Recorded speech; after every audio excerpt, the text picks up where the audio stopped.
Morning, world.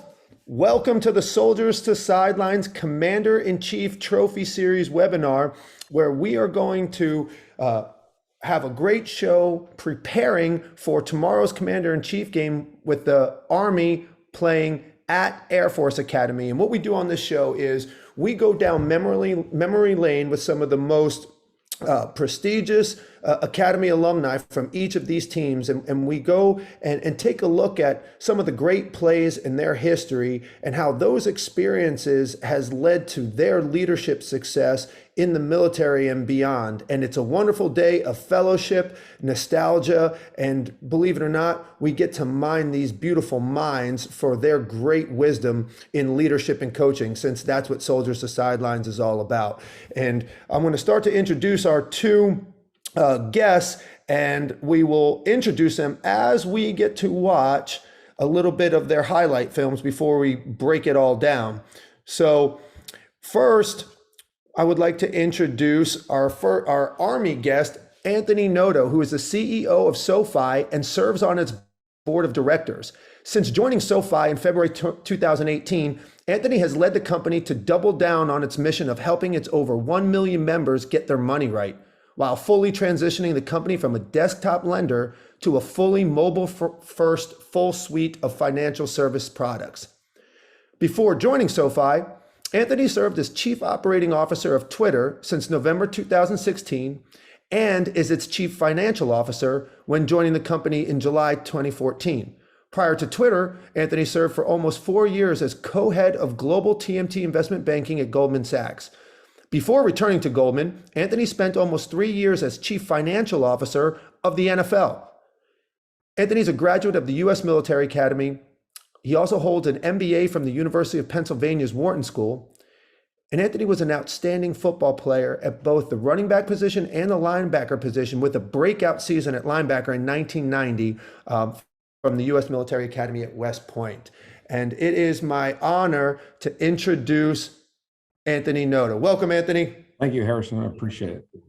So happy you're with us, and I can't wait to see all these, go into detail with your incredible highlight film. And now I'm going to introduce our representative from the Air Force Academy. It is the esteemed Greg Johnson. So Greg Johnson is an executive vice president and general manager of Intuit's $3.6 billion consumer group. Appointed to this role in August 2018, he leads an organization that offers a suite of consumer tax and financial products and services in the US, Canada, including TurboTax, TurboTax Live, and Mint. Previously, Greg was Senior Vice President of Marketing for Intuit's Consumer Group, leading a diverse team of marketing professionals responsible for the group's go-to marketing strategy, marketing analytics and execution, and digital marketing. In 2014, Greg was awarded the Intuit CEO Leadership Award, which recognizes employees who delivered trajectory-changing outcomes while role modeling and explicitly teaching the company's values.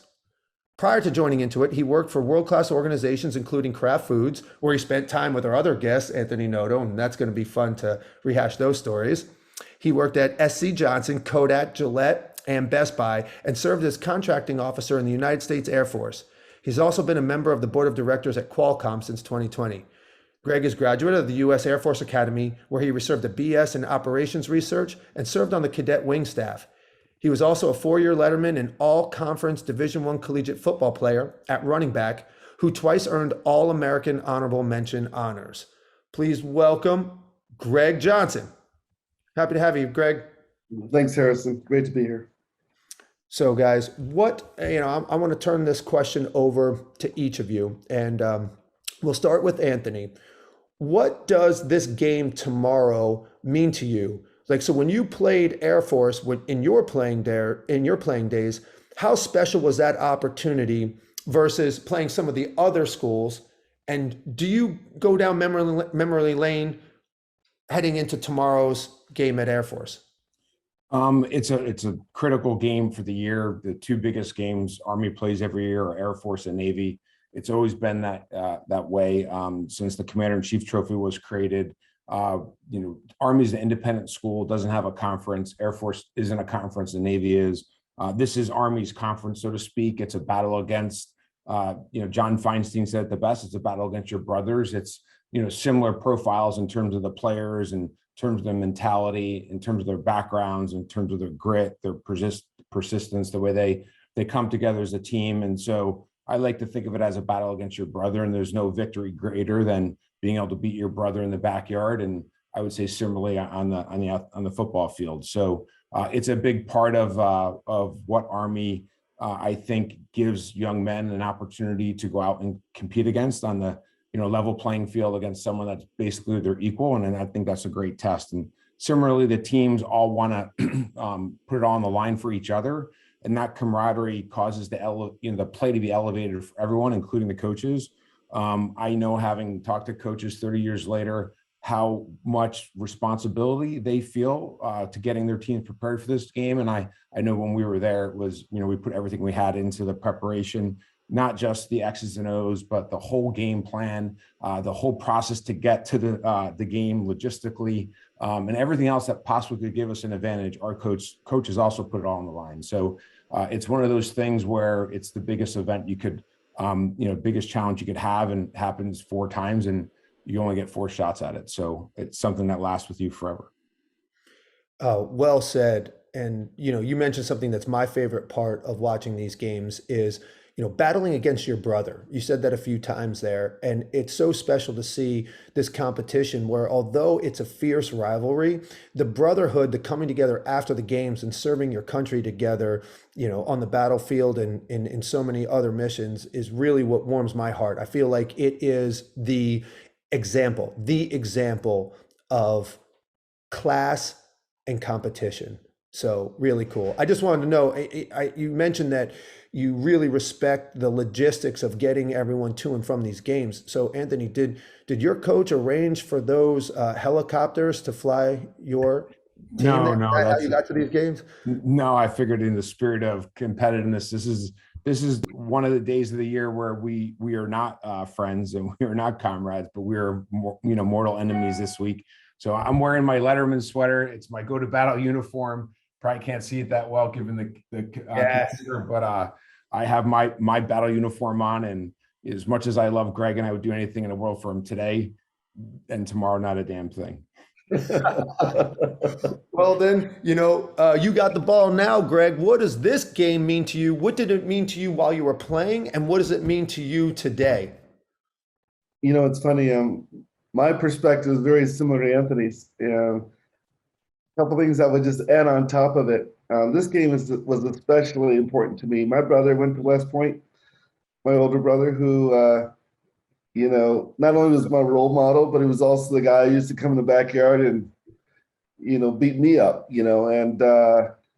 but a special game for me. The other thing I would say is, we are more similar than you can imagine, in terms of, when I say we, I mean the players for any of the academies effectively maybe had a choice to attend the same academies, certainly go through the rigor, the training, all the leadership development.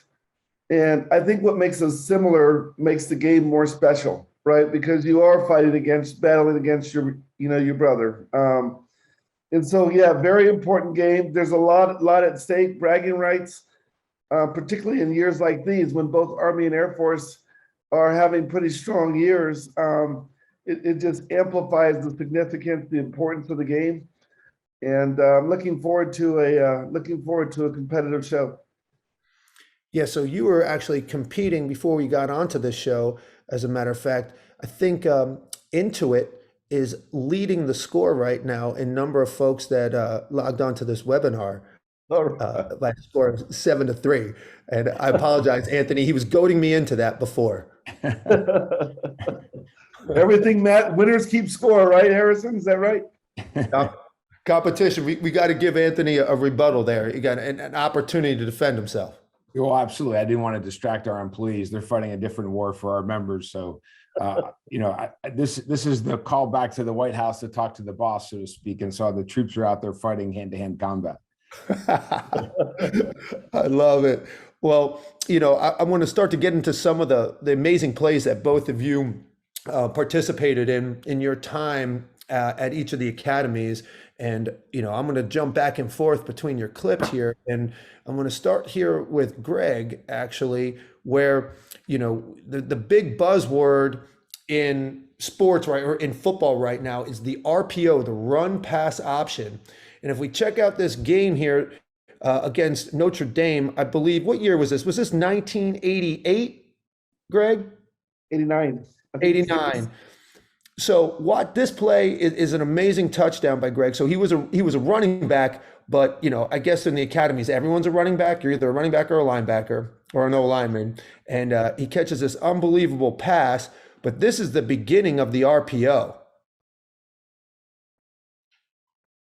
There it is, going the distance. Look at those wheels. Incredible. So I'm going to watch this back again and notice, the quarterback, Greg, who's your quarterback here? D. Dallas. He was pretty Amazing impressive. quarterback. Yeah. Yeah. So D. Dallas. Was he a Heisman candidate? Yeah, D. Dallas was one of the most amazing athletes that I ever had a chance to be around. Yeah, he was a Heisman finalist. I think he stood about 5'8" and weighed maybe a $150, Harrison. But he was a Heisman Trophy finalist, touchdown leader for Air Force Academy, and he has all kinds of records. Just an amazing person. Yeah, and here it is. You two, this connection is one of the beginnings of the RPO as we have the sprint out option look. Look, you have the bubble screen at the top, right? Which was, in the 80s, this was like cutting edge stuff. And then your, All-American running back is split out. The outside linebacker has to honor it.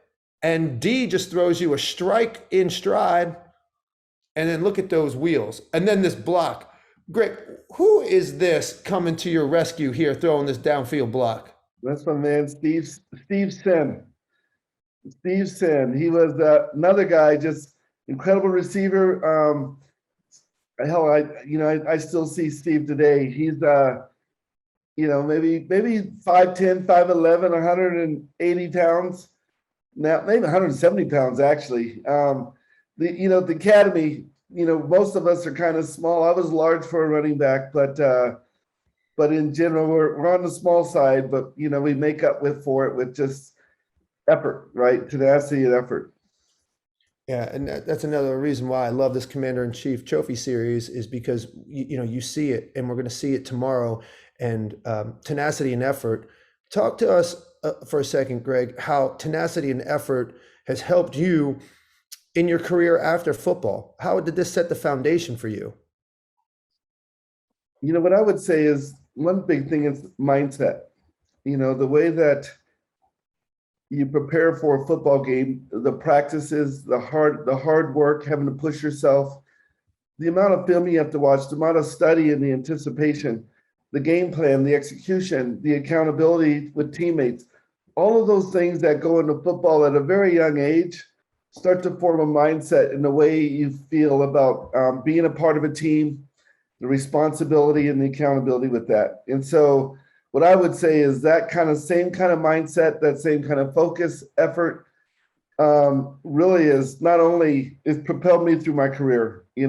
I think mindset is underrated. It can never be, just underestimated, the significance of having the right attitude, understanding what it means to work hard, understanding what it means to be a great teammate, and understanding what it means for people to try to achieve greatness together. And that's been important, not only on the football field, but certainly throughout my career as well. Yeah, and you're not alone, right? So, we're going to show some highlights from Anthony Noto's playing days as a linebacker. And the one thing that stands out to me in all the research to select these highlights is tenacity and perseverance from Coach Noto. Wait till you see this. It is so obvious on these clips where I don't know if there's a football player that played harder than Anthony. So let me get to this, share my screen.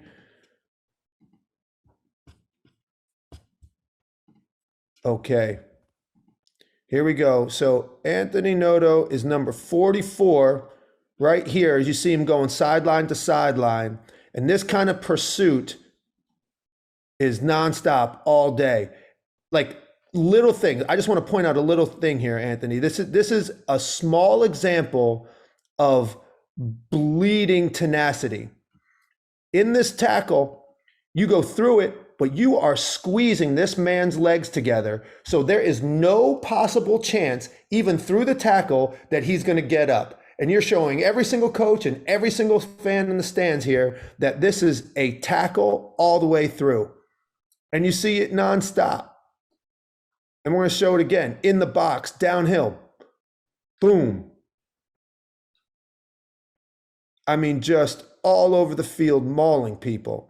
I mean, Rutgers was really good this year. Look at that. I mean, those kinds of hits are violent that we just don't get to see in today's football.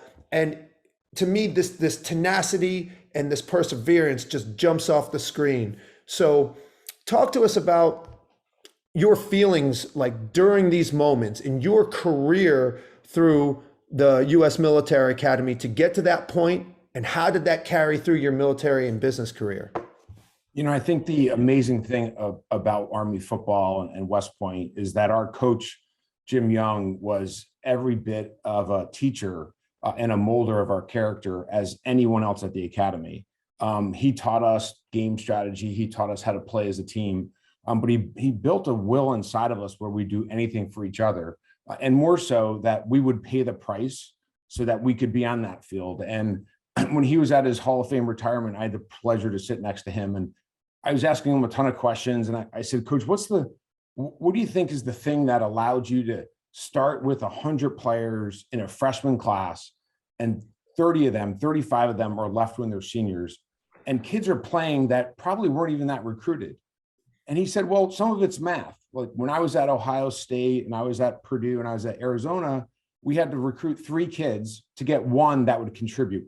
We always thought we knew which one it would be, but the reality is we were wrong. So we had to recruit 3 to get one. And at West Point, we had to get 10. We had to recruit 10 freshmen to get one that would pay the price over 4 years to get on that field. And, you know, when I think about being on that field, and the clip that you showed of Greg reminded me of Notre Dame. They won the national championship that year, and one of their inside linebackers was Michael Stonebreaker. And I think I was second team All East behind Michael Stonebreaker. I was a kid from Poughkeepsie that played quarterback, never played a down of defense in my life at the college level. I wanted to go to West Point more than West Point wanted me. I recruited West Point and ended up going to the prep school and playing football and baseball and played halfback there. And then I got to West Point, they switched me to fullback. I was the 8th string fullback. I was almost cut. It was such a battle. I had to quit the opportunity to play baseball. And every day I went to practice because I wanted to be one of those 25 or 30 guys that were standing on that field after beating Air Force or Navy and be side by side with my brothers. And so we gave it every day. As you mentioned, I didn't start to my senior year, and I had a great senior year and had a lot of great stats and All East and academic All-American and that stuff. But there's only one reason any of that happened.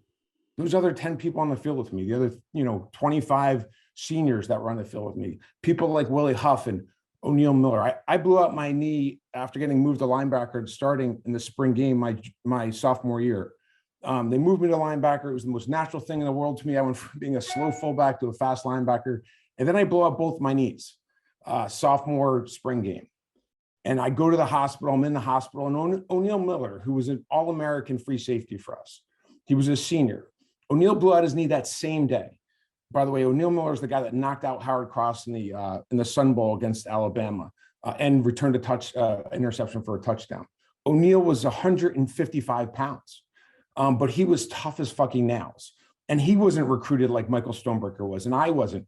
And I'm sitting there, and coach comes in and says, O'Neal, I'm so bummed you're not going to be able to play your senior year. And O'Neal says, Coach, I'm playing my senior year. I'm not having fucking surgery. I'm playing.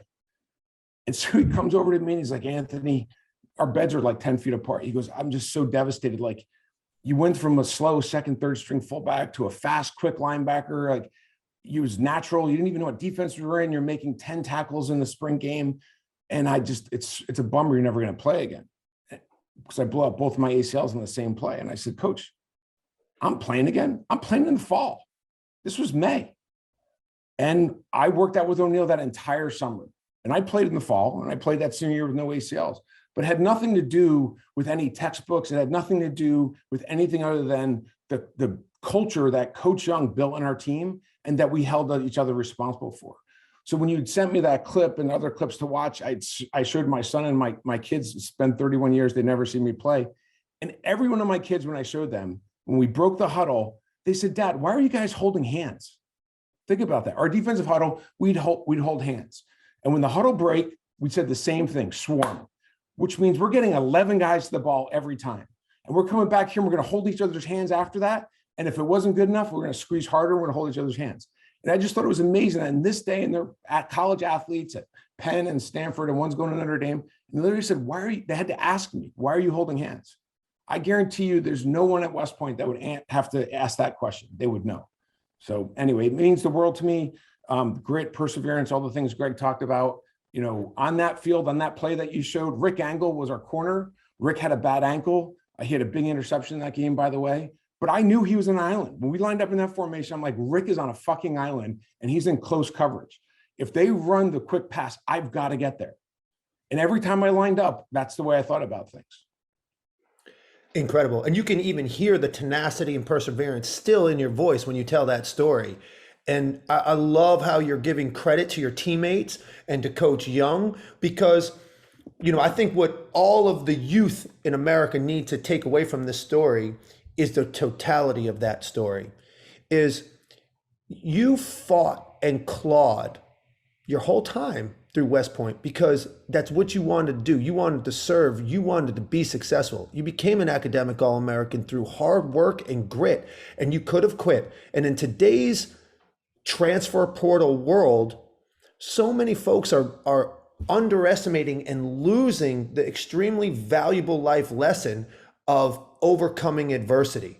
And you just seem to do this over and over and over again to culminate to this incredible senior year of football. But then more importantly, look what you've done in leadership for our country and in business. And, I just think, if you can stick with your team, be with your brothers and sisters, and battle just the way you did, I hope everybody watching this takes a page out of Anthony Noto's book to just keep moving forward and giving credits to the leaders before you and your teammates. So thank you so much for sharing that, Anthony. That is profound. We're going to go back here and look more into some of Greg's highlights here as I flip back. So not only do we get to see the beginning of the RPO, but Greg Johnson was able to run downhill, right? Get first downs. And he was also like a great perimeter runner. So more importantly, this play really works right here, this long touchdown, because of his threat in the option game. And we're going to start to see that here next. I just kept watching this. Oh, wait, we're going to go back to this. I'm going to fast forward to this play, and then we're going to go back to what we just skipped. This is Greg downhill running right here. Boom. Again, a part of football that's just starting to have a resurgence, but now here's the speed option. Get on the corner, gets a good block, spins, and then those wheels. Greg, did you ever run a 40, like get timed in that? Yeah. What was your best on the clock? On the clock, 4:41. That was my best. There it is. Well, yeah. I think we're seeing a 4:39 right here. Because Greg, you are out the gate on this play. I mean, that was against San Diego State, actually. And it's funny how you remember those kind of plays, and you remember them every millisecond of it. You can imagine spinning and, and just we used to battle against San Diego State hard year in and year out. So a lot of big memories from those games. So do you actually feel those feelings when you watch this? You're like conjuring up what happened on the field in this moment? Yeah, well, that number 21 is Al Booker. He's the other halfback. D. Dallas. As usual, I think this game he might have had 283 yards, something like that, Harrison, which is just insane how good he was as a quarterback. And, the defense had to respect him. So, I had a small part, it's just, I had a small part. With D, he would command so much attention, and then he would pitch it out to me, and all I had to do was figure out how to get it in the end zone. And that combination for a while, D led Air Force in touchdowns, historic touchdowns, and similar for me when it comes to running back. The number of touchdowns. 30 years later, some of those records still stand. So, man, I just love playing with him. He passed too early, and I think you and I were talking before about that. And that's another thing, is that not all of the brothers that I played with are still around. I mean, many are, but there are at least 3 on my team that are no longer with us. 2 killed in the line of duty, and then D in a tragic accident. And so, you do love them like brothers, and they're with you forever. But it still, really hurts your heart when you think about when you watch them on the field.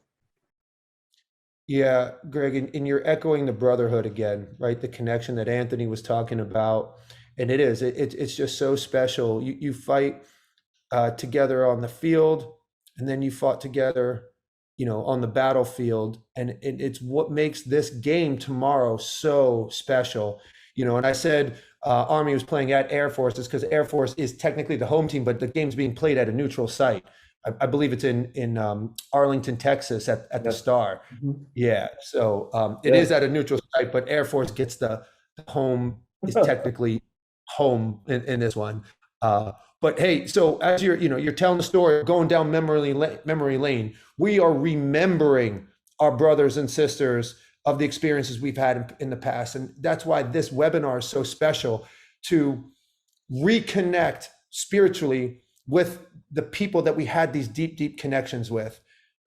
That's another one of my favorite parts of this webinar. And to lighten the mood a little bit, Greg, can you just talk to us about this infamous play? I'm not sure that the public has ever seen this. You might have heard about it, but have you ever seen this play? What's this? This is the fumble Rooski. That was Steve Wilson, our left guard. And what you do, you drop it down, he picks it up like it's a fumble, but it's designed and planned to be one of those sneak plays. Because when you play Notre Dame, they were undefeated this year. We were undefeated going into this game, and you had to pull out all the stoppers, right? And do you play this through the end, Harrison? This whole play, or yeah, I will. Yeah, because hey, that play, the fumble Rooski, is renowned, but shit, there was a fumble, and all it takes is a fumble to make a great play, just a disaster. But the good news here is, I think Steve got back on it, and so really, this is fun. And you don't see this today's game, or you really don't see it historically. Really, no one really does this. No, and this is an opportunity to give Anthony a moment to stick a little knife here in Air Force going into it. And Anthony, how would you coach this guard who now gets to run the football? How do you feel about his technique and the ball security right here? Well, I'm just glad the Air Force is providing air cover as opposed on the front line, because you'd never want your bayonet and your rifle in 2 different hands. I'll tell you the more interesting thing though. I was watching this play, and our coach taught us to read guards. And John Robb, who's one of my closest friends in the world, played linebacker from Texas since he was in kindergarten. And one of the reasons why I could pick up linebacker so fast is that he taught me all the reads. And on this play, if those Notre Dame linebackers, that Michael Stonebreaker, who was All-American, this team was undefeated, won the national championship, if he read the guard, he would have known that was a play coming at him, and he would have scraped off the end and tackled the guard coming around. And the guard that's on the backside, if your guard pulls, you fucking go with the guard. Everyone knows that. So anyway, Notre Dame was sloppy. They're just athletes. Air Force, well coached. They make up for that one step they may not have. Army the same way. but in all just, keep your bayonet and your rifle. It's a lot more effective. Yeah. Tuck it away. I mean, this is his moment to shine. Like the guard gets to run the football, and I think the moment was just so exciting that he's trying to get his, and he does, and winds up fumbling it. Hey, Harrison, just 30. It's really about a month ago. I had my it was our 31st reunion, but because of COVID last year, our 30th reunion got canceled. So we all came together just a month ago, and we were having a beer out by a fire, and we were talking about this exact play. And Steve moved well back then. Now he's not moving so well. The knees getting a little bit old, but nevertheless, that was fun. That was fun. Yeah, and this is one of my favorite things about sports is what you just said, the fireside chats. Think about what we're doing right now. A bunch of guys getting together, older in age, telling stories about how great we were. And, our memories are, wow, we are 10 times the athletes now than we were then, at least in our minds.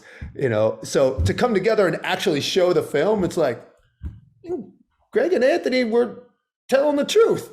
they got some skills there. So I want to bring the conversation back to West Point and Anthony's success here. So let me just pull up this. Here we go. Versus Rutgers. Now this game, just so you know, came down to the wire. This was a battle. Look at that. Woo! This is a smack.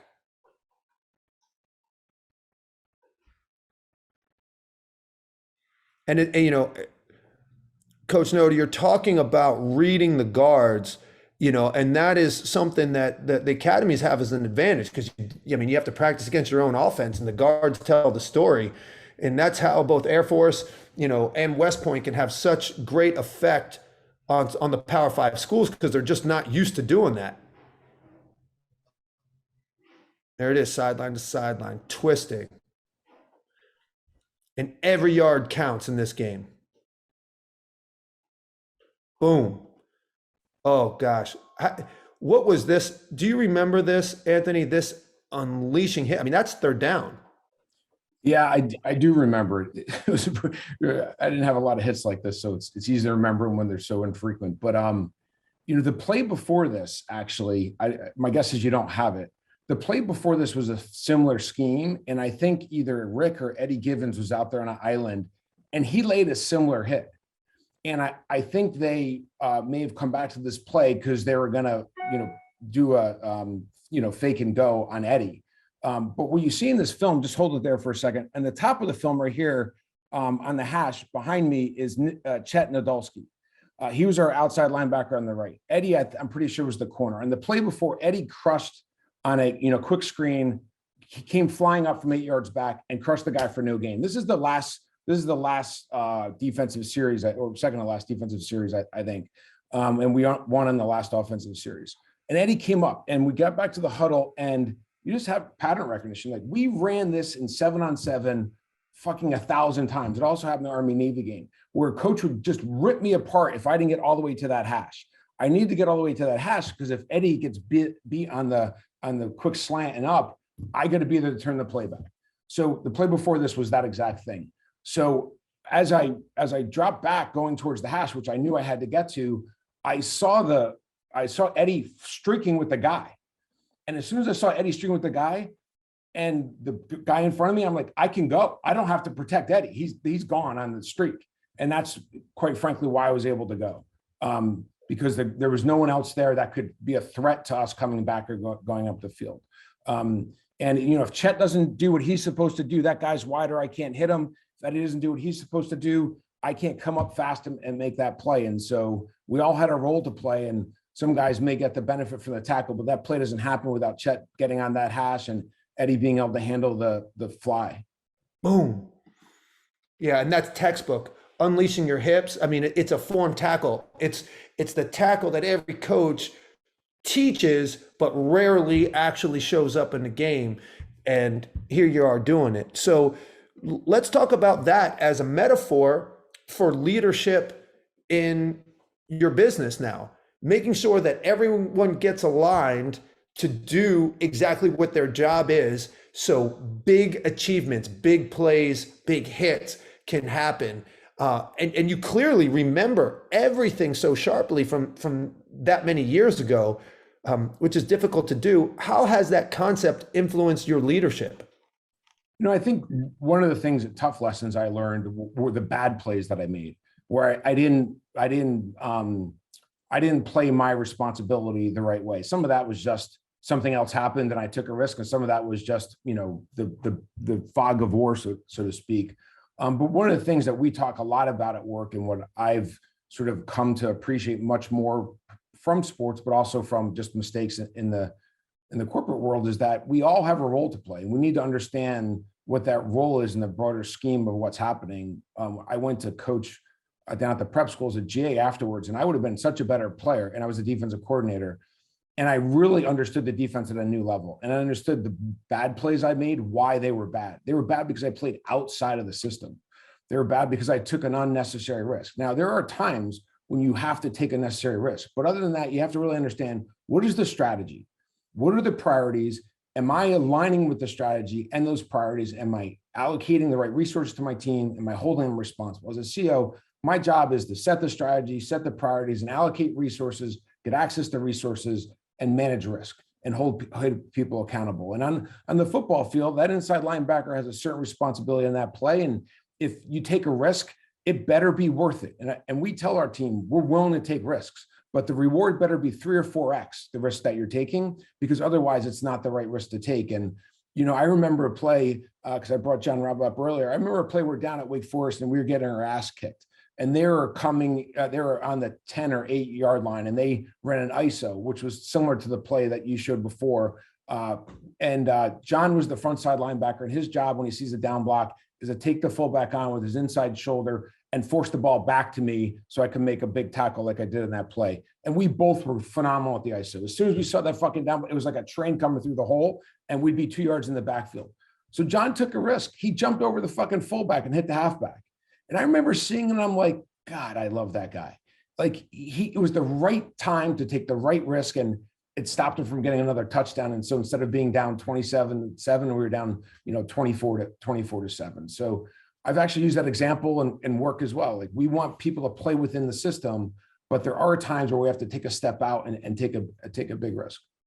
And if I hear you correctly, that risk assessment is only possible when you have a great understanding of the commanding intent of the entire scheme, so you can execute your role within that scheme enough times that you can recognize an aberration where this is a moment to take the right risk. Is that correct? That's exactly right. And we're fighting against JP Morgan and Bank of America and Merrill Lynch and Chase and Goldman Sachs and everyone else. And the reality is that we have to have a strategy that allows us to beat them. We're smaller, we have less capital, we have less brand awareness, and our strategy is designed just like Army football's offense, which is to go 15 yards, take 8 minutes off the clock, keep the defense on the bench. The defense only plays 20 minutes, and that means the offense on the other team can only play 20 minutes. They only can score so much, but also the defense is fresher every play, and they can make up for that one step because they're playing harder. And we similarly have a strategy that allows us to compete with these big companies. And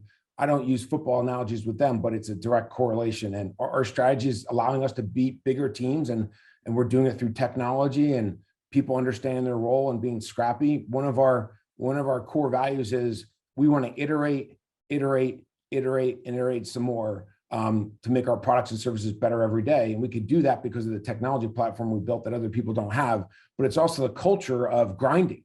That's what iteration means.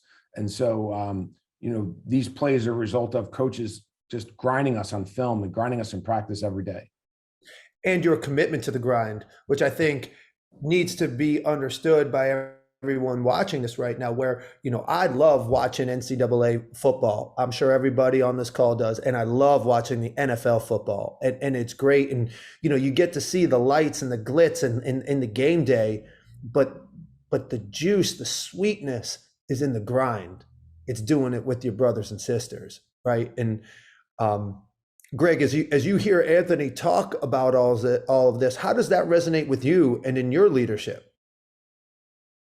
Yeah, we have maybe our own version of maybe some of the same concepts. I think if you played college football, no matter what team you're on, you're almost part of a brotherhood there, right? Because the experience at the academies versus any other university, there are a lot of similarities. The thing, at least that I incorporate, as a leader in a company, it's really important to have a vision that just inspires you to do more than you ever thought possible. And that was true in football, right? Whenever you think about the upcoming game, it was really important to really get up for it, to understand what's possible, and to dream about that, to visualize it. So that same technique is really important in your business world as well. You also got to have an operating system. It's a way, how do you deliver consistency? How do you have that constancy of just effort and ensuring that the whole team knows the play you're running, understands the strategy, understands the tactics, and importantly, understands the role that they play and understands the job they have to do.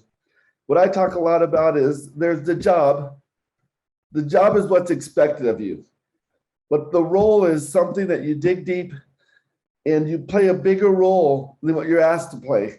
And every play you watch, any successful team, any successful play, there's somebody who's doing more than what they were asked to do. They block their assignment.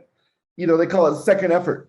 And second effort is when you actually take that initiative and that just will to win to go beyond the job you're supposed to get done and actually enable something bigger for somebody else. When you have a team that understands that it's not about doing your job only, it's about doing a job and playing a bigger role. And if you can get your organization to embody that, to embrace that, where they're looking for an opportunity beyond the job we asked them to get to accomplish, and actually look beyond that. And if we can do that as a team in our organization, that's how we excel. We other things we talk a lot about is winners keep score. We're very rigorous. We care deeply about what we call our key performance indicators. We care deeply about execution because we know through execution you're able to get results. And at the end of the day, we're in the tax business. At the end of there's a tax season. It's a great metaphor for football. It kicks off essentially in January 1st. It ends April 15th for the most part. And that's 100 days of grind.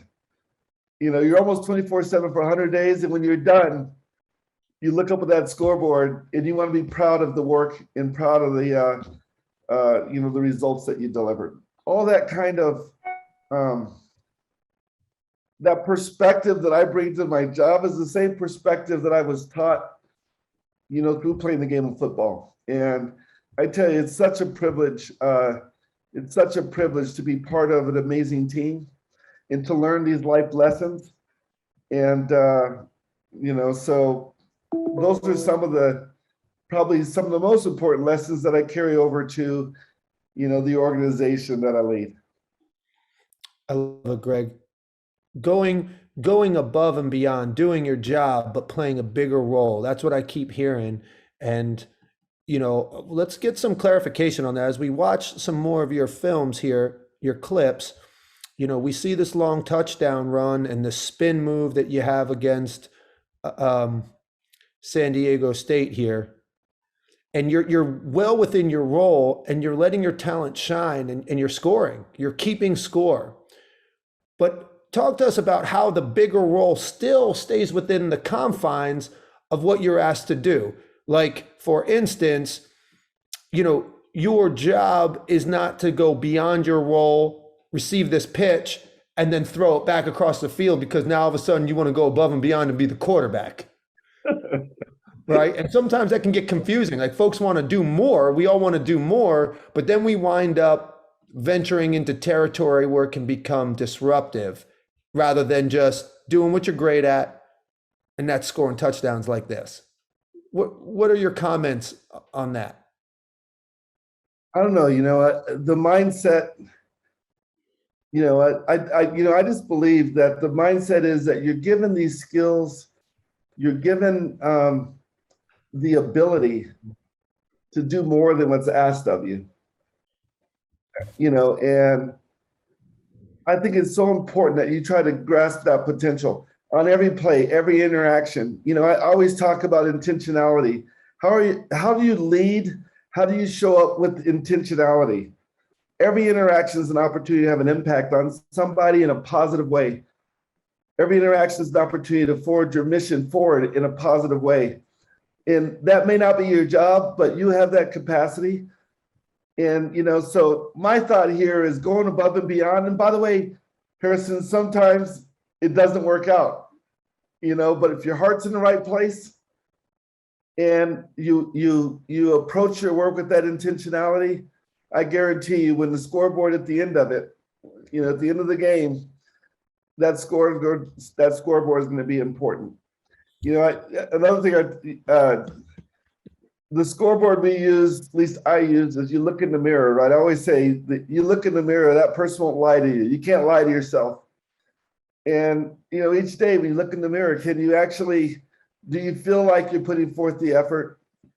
Do you feel like you've thought deeply enough? Do you feel like you're really doing all that it takes to be successful? And so I do think that idea of looking in the mirror and feeling proud of what you've done and how you've gone above and beyond is so critical, even if it doesn't work out that, every time. I love it. So if I hear you correctly, going above and beyond comes from the magnitude of your intention, the intentionality that you pay to your role. And if you play and work with great intention, you will build pride and confidence. And you can look yourself in the mirror with pride if you do these things. Is that a Yeah, well said. Thank you for sharing. And this concept of intentionality and score, Anthony, I would love to hear your thoughts on these concepts. And while we do this, I'm also gonna play some more of your clips here, because I believe when I watch this, I am witnessing intention on film here, right?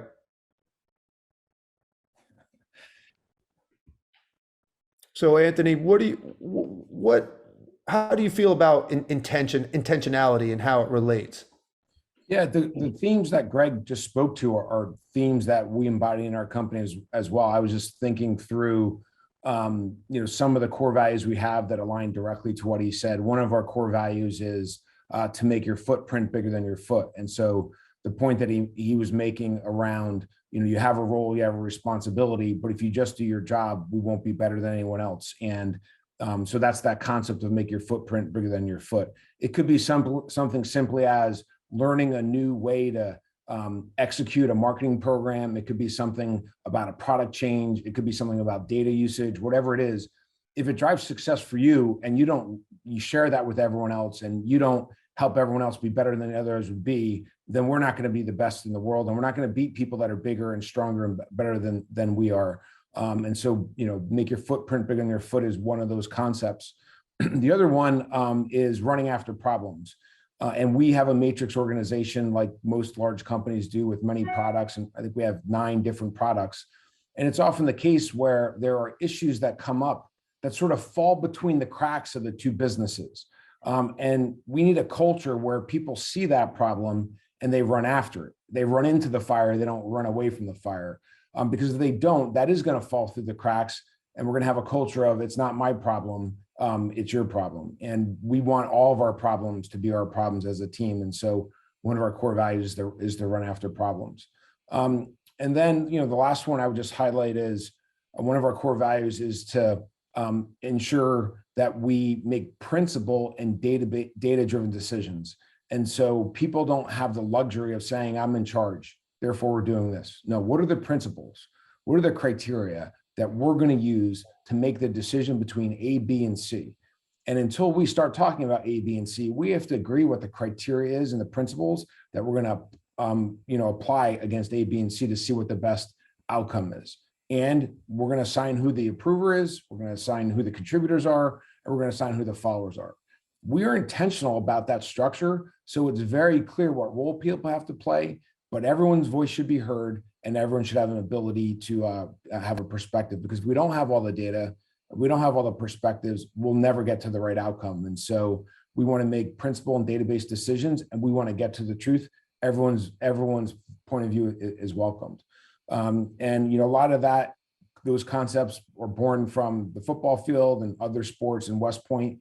But I've kind of carried them throughout my life. And when I had the opportunity to lead SoFi, I wanted to make sure they were part of our foundation.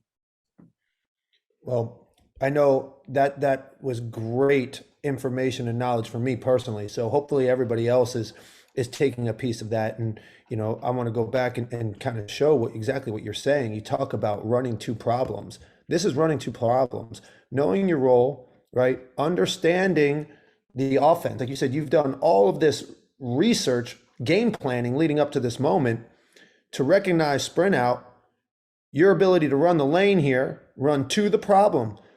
This is third down. This is for the game here. You shoot the gap, make the play, your teammates rally, and that is sheer joy and enthusiasm. And here are your teammates doing the same thing on this penultimate. Well, this becomes the last play of the game for Rutgers on offense. But here is an interception after your score to win it. And I look, the team celebration, everyone's going nuts. And what did it feel like in this moment? If you look at this still shot right now, there's sideline going crazy. I think it's classic Army football. Game came down to the wire. It was a battle back and forth. The score, I think, was in the 20s for both teams, if I remember correctly. And it was also the 100th anniversary celebration for Army football. And I remember being down in that end zone that you had showed in that last series, and seeing, guys from the class before us that had graduated, seeing people I watched when, I was a kid in Poughkeepsie, New York, playing that I wanted to be like, and then some of the all-time great Heisman Trophy winners, Pete Dawkins, and many other of the Noto, just famous football players that built Army football into what it is today. So it was a pretty emotionally charged game, and it came down to the wire, and we came together as a team and made the plays that needed to be made to get the victory. So every win was always it didn't matter who we played. Every win was a great celebration, because it was a direct result of never taking for granted that you can just show up, that you had to go out there and play the game the best that you could. Yeah, that's a big takeaway that stays with me from football, is celebrate the wins. Football, like some of the other sports, we just play so few games, and you work so hard for it that when you get a win, regardless of the opponent, love it, right? We worked hard for it. And we had a question from Dan, who's attending the webinar, and he asked, do we have any clips of Greg and Anthony colliding, like Anthony tackling Greg actually in a game? And to answer your question, Dan, we don't have that, because this is a spirited rivalry, and I don't want these guys jumping through the screen and me getting caught in the middle. So that is intentionally omitted from this show, but I'm sure we can dig them out. So with that, well, we're going to wrap up the show right here and ride this enthusiasm into this tremendous game tomorrow. So make sure that everybody checks it out. The game is 11:30 a.m. Eastern Standard Time, 8:30 p.m. Pacific Time. And it's just a great example of what football, sports, and leadership mean to our country. And we have two of the best icons in leadership and sportsmanship on the show with Greg Johnson and Anthony Noto. So thank you so much for being on tonight and sharing your memories and your wisdom. We've all gotten better from this. And I just want to turn it over to you, Greg, for any final comments, any digs, and you're the home team. So you're going to go first, and then we'll turn it over to Anthony to close us out. Yeah, well, you know what? First of all, I would say, Harrison, just thank you for what you do. I mean, I think this show is just impactful. It's impactful, the connecting the service to coaching and having a difference in your community and to leadership. I tell you, that is just something to be admired. And on top of all the great things you've done in your career. So thank you for pulling this together. Anthony, thank you for suggesting me. You know, we over the years, Anthony and I ran into each other in different kind of occasions on different fields. And I've always, even though we're peers, looked up to him because of just the tremendous success that he's had, both on the football field, but in his professional life. And Anthony, it's a privilege, certainly, to be on the screen with you. And you know, the last thing I would say, you know, at the end of the day, it's a big game tomorrow. It's a big game tomorrow, and our Falcons are having just a tremendous season. But it doesn't mean anything if you don't beat Army. You know, that's just the way that it works, because Army is, I mean, they truly are brothers that you hate on that one particular day. And so go Falcons, go Falcons. Well, thank you, Greg, and thank you, Harrison. And you know, Greg and I met at Kraft Foods. We didn't meet after a game or shake hands, but you know, I instantly knew what we were taught at West Point, that we battle on the field, but the minute we step off, we're brothers. So Greg, you know, it will always be considered a brother, and I'd be there for anything he ever asked for or needed. And it's been great to watch each other's career and cross paths in different roles at different companies over time. And it's just phenomenal to see him as, you know, CEO of the consumer division at Intuit, which is a great company that was helped built by a guy named Scott Cook, but quite frankly, another really influential football player, coach, and mentor, and Bill Campbell, which is someone I've gotten to know. And so we have a ton of respect for the culture at Intuit and the company that's been built there. And to see Greg as the CEO of one of their two big divisions is a real testament to what he's accomplished and the impact that the backgrounds that we have can have in society and on companies, and quite frankly, in many people's lives. You know, Harrison, this is you know, it is a very unique way to bring perspectives to the masses, to leverage something that is so near and dear to many people's hearts, but something that the world is passionate about, that can be a prism that people see through to apply to their day-to-day. So thank you to you and your team for not just today, but building Soldiers to Sidelines. And, you know, the amount of volume of content and video that you're putting out takes a lot of work, and it's extraordinary, and it's super impactful. And just want to thank you and Willie Huff and the entire team for that. And, you know, the last thing I'd just say is, like, Air Force has always been in an incredibly hard game. And we were, you know, it's not that Navy isn't hard. Navy is incredibly hard as well. But the formula to beat Air Force is more challenging. And the reason why is that because, you know, they play at a higher altitude. It's across the country. It's a home game for each team as opposed to a neutral site. Navy is a formidable competitor, but the formula for victory there isn't as challenging because it's a neutral site. We're both on the East Coast. We're in the same time zones. It comes at the end of the year. You get 2 weeks to prepare for it. It's just not as logistically and planning wise as challenging. And so it's always been challenging to play Air Force away. I'm just happy that they didn't recognize their competitive advantage and allowed the rooster into the hen house. And I'm pretty confident that come the end of the day on Saturday, when the gun goes off and the cannon fires, Army's going to be sitting there standing second, singing second, our alma mater. So, Greg, I love you like a brother, but we're going to kick your ass on Saturday, and we will sing second. Bring it, Anthony.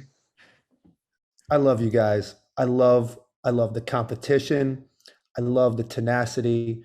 And let's close out and all remember, let's take their words, these two incredible leaders, let's take their words into the rest of our workday today and through the rest of our lives, and think about intentionality, persistence, tenacity, and grit. Things are going to get really tough. We know that. That's the way life is. And we can look to these fine gentlemen as a beacon to emulate and have tremendous success. I hope everyone has a great night. Take care, everyone. Thank you all. Take care, Greg. Thank you. Harrison.